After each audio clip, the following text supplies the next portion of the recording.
ஓரு காலத்தில் சென்னைக்கு அருகிலுள்ள அடர்ந்த காட்டில் சின்னஞ்சிறு குடும்பம் ஒன்று வாழ்ந்தது. தந்தை வீரையன், தாய் மீனாட்சி, அவர்களின் செல்லப்பிள்ளை விஸ்வா ஆகியோரைக் கொண்ட அந்த குடும்பம் காட்டின் இயற்கை அழகை ரசித்து அமைதியான வாழ்க்கையை நடத்தி வந்தது.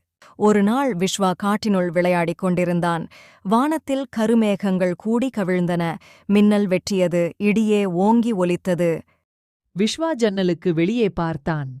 மழைத்துளிகள் காட்டின் பச்சை இலைகளில் மின்னல் இழைகள் போல் ஜொலித்தன. வீரையன் காட்டு மிருகங்களின் சுவாரஸ்யமான சாகசங்களைச் சொல்ல விஸ்வா கதையில் மூழ்கி மகிழ்ந்தான். மரங்கள் ஸ்நானம் செய்து புத்துணர்ச்சியுடன் நின்றன. காற்று குளிர்மையாக வீசி காட்டின் மணத்தை அள்ளி வந்தது. விஸ்வா மழையைப் பார்த்து பயப்பட மறந்து அதன் அழகில் மயங்கிப் போனான்.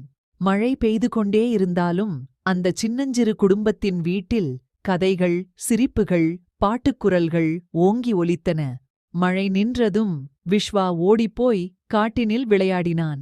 மழைக்குப் பிறகு காற்று தூய்மையாக இருந்தது. மரங்கள் பச்சையாக ஜொலித்தன.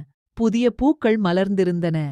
விஸ்வா மழையின் அன்பளிப்புகளை ரசித்து காட்டின் புதுப்பிக்கப்பட்ட அழகில் திளைத்தான்.